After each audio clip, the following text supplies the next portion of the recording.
Kan sebelum kami menyampaikan terkait dengan kesaksian kami, mohon kiranya diperkenankan untuk menampilkan slide. Silakan. Ya, terima kasih Yang Mulia.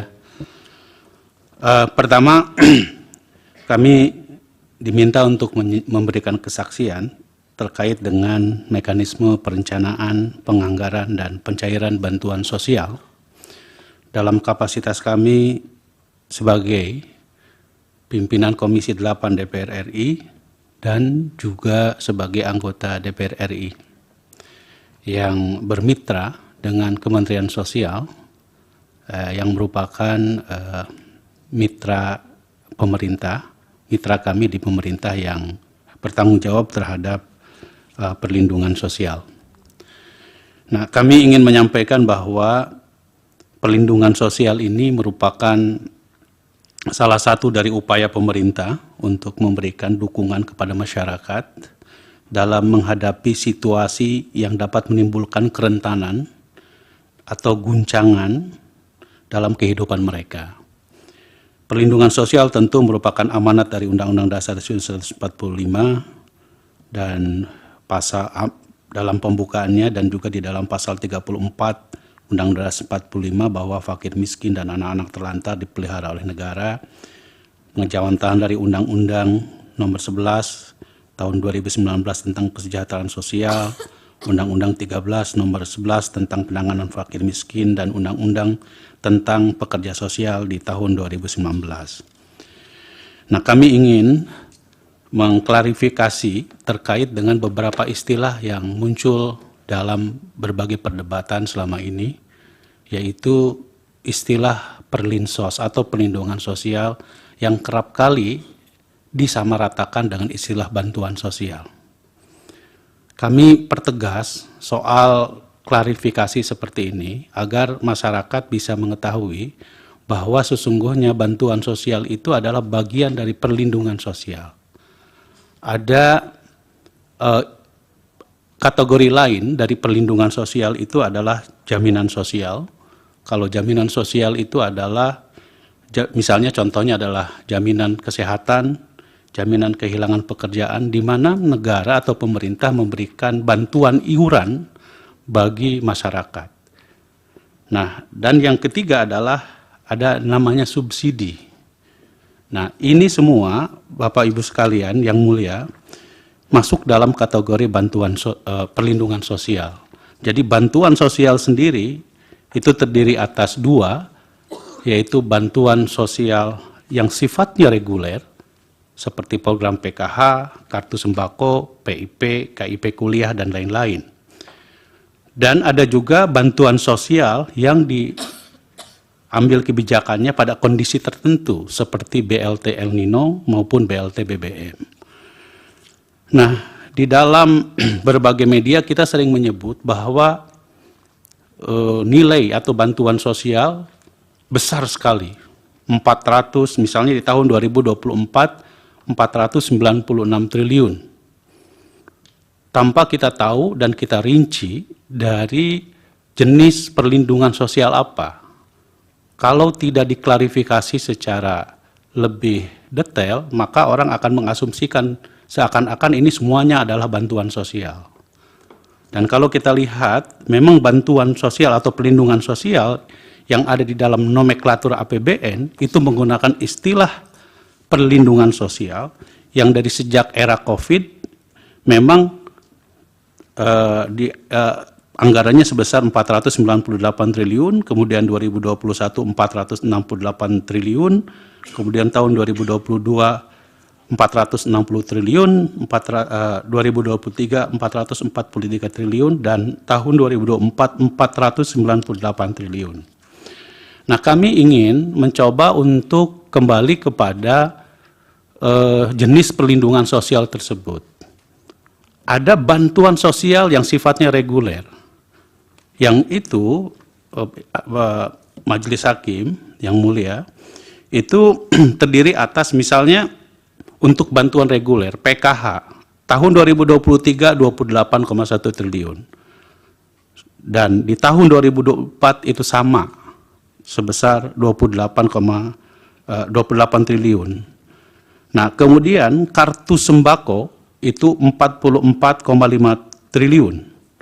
Di tahun 2024 juga sama, kisaran 45,1 triliun. Nah, untuk yang tadi saya sebut sebagai jaminan sosial, itu di bawah Kementerian Kesehatan 46,3 triliun, dan di tahun 2024 46,5 triliun. Ada juga bantuan sosial dalam bentuk bantuan pendidikan yang disebut dengan PIP sebesar 11,1 triliun untuk 20,3 juta siswa, dan di tahun 2024 dianggarkan 14,9 triliun untuk 20,8 juta siswa. Kemudian KIP kuliah, ya, itu di bawah Kementerian Pendidikan dan Kebudayaan, juga Kementerian Agama yang merupakan salah satu mitra kami, itu 12,9 triliun di tahun 2023, dan di tahun 2024 15,1 triliun. Nah, yang kerap kali cukup besar di dalam nomenklatur perlindungan sosial itu adalah subsidi. Subsidi yang itu sebesar, terutama subsidi energi. Nah, subsidi energi ini dikelolanya tentu oleh Kementerian ESDM, ya, baik misalnya juga seperti listrik, ya, gas, itu memang terjadi kenaikan, tapi ini tidak diberikan dalam bentuk cash kepada penerima bantuan, tetapi diberikan atau dibayar langsung oleh pemerintah kepada misalnya Pertamina. Nah, itu besarnya untuk tahun 2024 sebesar 277 triliun. Justru ini yang paling besar. Ada kartu prakerja, ya, 2,8 triliun, di tahun 2024 5,0 triliun. Nah, ada juga BLT dana desa yang ditransfer ke desa yang pengawasannya dilakukan oleh Kementerian Desa. Dan yang terakhir ada perlindungan sosial lainnya. Jadi berdasarkan data ini, yang mulia, bahwa kita bisa membedakan mana bantuan sosial langsung, ya, mana yang merupakan subsidi, dan mana yang disebut dengan jaminan sosial. Jadi kita bisa mengklasifikasi secara jelas dari ini semua berdasarkan atas nomenklatur perlindungan sosial tersebut. Nah, ini semua tentu telah melalui proses pembahasan, ya, secara sesuai dengan ketentuan yang berlaku, terutama pembahasan di dalam APBN. Saya tidak perlu menjelaskan secara lebih detail dari proses pembahasan tersebut. Yang mulia, yang kami hormati dan kami muliakan, izinkan saya menyampaikan bantuan sosial yang ada di dalam mitra kami, yaitu Kementerian Sosial. Ya. Di Kementerian Sosial sendiri yang merupakan bantuan sosial itu nilainya hampir sama antara tahun 2023 dan tahun 2024, kecuali di tahun 2023 lebih besar, terutama pada program adanya anggaran baru yang disebut dengan BLT El Nino. Itu telah disepakati, telah dilaporkan kepada Komisi 8 soal anggarannya pada tanggal 7 November 2023, dan waktu rapat kerja kami dengan Kementerian Sosial diminta untuk segera untuk disalurkan kepada masyarakat. Nah, oleh karena itu, Hakim yang mulia, kami juga ingin menyampaikan di dalam forum yang sangat mulia ini tentang proses pencairan dari program-program tersebut. Bantuan sosial reguler seperti program Keluarga Harapan untuk 10 juta KPM, itu mekanisme penyalurannya dilakukan dengan cash transfer, di mana, ya, Kementerian Sosial mengeluarkan surat perintah pencairan ke Menteri Keuangan, Kementerian Keuangan diserahkan kepada Bank Himbara atau bank-bank pemerintah, dan langsung ditransfer kepada seluruh penerima bantuan yang berbasis pada data DTKS, data terpadu kesejahteraan sosial. Ya. Nah, program ini, proses penyalurannya tentu saya kira harus diketahui oleh kita semua, rasanya tidak mungkin ada pesan-pesan politik. Karena langsung didistribusikan kepada penerima bantuan atau KPM yang berbasis pada DTKS atau data terpadu kesejahteraan sosial. Data terpadu kesejahteraan sosial ini berasal dari daerah, pemerintah daerah. Itu ada juklak dan juknisnya, bagaimana proses verifikasi dan validasi data yang dimiliki oleh Kementerian Sosial ini, yang tentu kita semua tahu bahwa Kementerian Sosial ini menterinya berasal dari partai mana. Nah, DTKS ini datanya itu berasal dari pemerintah daerah. Setelah melalui proses verifikasi validasi dari RT, RW, kepala desa, ke kecamatan, kemudian ke pemerintah kabupaten kota, lalu diinput melalui 6NG ke pusat data dan informasi di Kementerian Sosial. Ya. Nah, ketika penerima bantuan itu dilakukan cash transfer kepada seluruh penerima bantuan tersebut, dan ada juga bantuan sosial ini disalurkan melalui PT Pos Indonesia. Nah, penyaluran melalui PT Pos Indonesia ini salah satu pertimbangannya juga karena program PKH ini diberikan kepada setidaknya ada 5 komponen. Komponen pertama adalah ibu hamil, ibu menyusui, dan anak balita. Yang kedua untuk unsur pendidikan. Yang ketiga untuk lansia. Yang keempat untuk disabilitas. Ya. Dan tentu yang terakhir dalam konteks bagaimana ini semua bisa mengatasi stunting. Jadi dari program-program termasuk juga dengan kartu sembako. Kartu sembako nilainya lebih besar, sebesar 18,8 juta KPM, diberikan dengan cash transfer, di mana masyarakat penerima bantuan tersebut melalui perbankan atau bank-bank himbara, ya. Dan yang bulan November dan Desember 2023 ada bantuan BLT El Nino sebesar 18,8 juta keluarga penerima manfaat, dan ini juga telah melalui proses pembahasan di Komisi 8 DPR RI.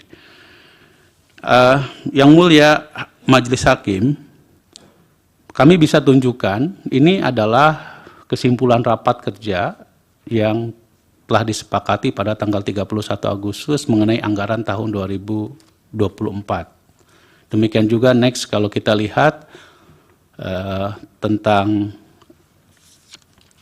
persetujuan anggaran Bansos pada tanggal 14 September 2023, dan yang terakhir pada 7 November 2023 kita memberikan persetujuan dan pengawasan terhadap Bansos, terutama Bansos BLT El Nino. Majelis Hakim yang kami muliakan, kami perlu tambahkan bahwa kalau mau jujur, tadi yang mulia menyampaikan kepada kami alhamdulillah terpilih. Sebagai anggota legislatif tentu kami menginginkan setiap program-program dari mitra kami juga kami ingin memiliki insentif elektoral. Maka setiap program bansos ini pun, ya terus terang saja, ya justru lebih condong dimanfaatkan insentif elektoralnya oleh para anggota legislatif daripada kebetulan saya Komisi 8 misalnya dikaitkan langsung dengan proses Pilpres. Ya, karena itu maka ini pun juga bukan hanya terjadi pada misalnya kami di Komisi 8, di Komisi 10 yang program PIP, program KIP kuliah, itu proses penyaluran bantuannya, dan saya kira itu tidak salah. Kenapa? Karena itu bagian dari memperjuangkan daerah pemilihan kami. Ya, jadi karena itu kalau kemarin kita mendengar ada istilah pork barrel, pork barrel politics, justru kecenderungannya itu banyak terjadi pada pemilihan legislatif dibandingkan dengan, mohon maaf ya, dalam konteks pemilihan pemilihan presiden. Nah, perlu kami sampaikan bahwa dalam konteks yang kami rasakan, yang kami alami, ya, izinkan kami menyampaikan bahwa program-program bantuan sosial ini kan juga kerap kali dikapitalisasi dengan cara mereplikasi atau memodifikasi oleh, saya kira bukan hanya Capres 02, tetapi juga capres-capres yang lain dengan istilah misalnya PKH+, kartu sakti, dan lain sebagainya. Nah, oleh karena itu tentu yang ingin kami tegaskan bahwa intinya semua proses penyusunan program bantuan sosial ini telah melalui proses setidaknya yang kami alami di Komisi 8 DPR RI beserta mitra kami di Kementerian Sosial berupa program-program bantuan sosial tersebut. Saya kira demikian dari kami. Wallahul muwaffiq ila aqwamit thoriq. Assalamualaikum warahmatullahi wabarakatuh. Waalaikumsalam. Terima kasih Pak Aceh. Pak Abdul Wahid, kalau ada yang mau ditambahkan silakan. Terima kasih Yang Mulia. Assalamualaikum warahmatullahi wabarakatuh. Yang Mulia, yang kami hormati, juga Bapak Ibu semuanya yang kami hormati. Tadi sudah banyak yang disampaikan oleh sahabat kami Pak Aceh. Kami hanya menyampaikan dengan singkat saja Yang Mulia, bahwa memang benar apa yang disampaikan tadi oleh Pak Aceh bahwa untuk bantuan sosial, terutama mitra kami di Komisi 8, ini kami selaku anggota Dewan itu setiap turun ke daerah pemilihan, ya, diberi oleh Ibu Menteri Sosial untuk ikut menyerahkan, ya, ikut menyerahkan bantuan itu sampai ke tingkat desa-desa.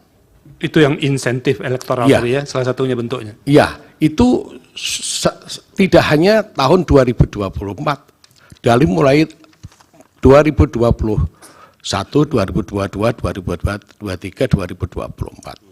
Itu setiap kami lakukan kegiatan itu. Yang Mulia, perlu kami sampaikan, dengan adanya bantuan tersebut kami bawa ke daerah. Apa dampaknya terhadap elektoral kami? Ternyata tidak berdampak, Yang Mulia. Contoh, di Komisi 8, 51 anggota DPR di 2024 ini yang terpilih dari 51 hanya 21 anggota Dewan. 30 tidak terpilih, Yang Mulia. Ini artinya kalau dikatakan itu adalah bantuan sosial membuat dampak kepada salah satu capres, salah satu elektoral Nggak usah berpendapat Pak. Nanti biar itu kita tidak ada artinya, Yang Mulia. Ya, disampaikan Demikian, aja faktanya. Ya, demikian Yang Mulia yang kami sampaikan, nanti bisa kami tambahkan dalam pendalaman. Terima kasih. Assalamualaikum warahmatullahi wabarakatuh. Terima kasih Pak Abdul Wahid. Pak Aceh, silakan dari pihak terkait kuasa hukumnya memperdalam. Terima kasih Yang Mulia. Pak Aceh, mohon dijelaskan lebih detail tentang bantuan El Nino. Karena di dalam sidang ini ada seorang ahli dalam sidang yang lalu menerangkan bantuan El Nino itu naik drastis begitu. El Nino-nya sudah berakhir bulan November, terus sampai Januari masih juga ada bantuan El Nino. Apa itu betul? Berdasarkan data yang diungkapkan tadi, apa betul ada lonjakan kenaikan bantuan El Nino itu? Lalu kemudian, tolong juga dijelaskan lebih detail. Bantuan El Nino itu, apa dikasih duitnya begitu, atau dibawa gelondongan begitu, atau ditransfer juga melalui bank ke rekening masing-masing penerimanya, atau sebagian disalurkan juga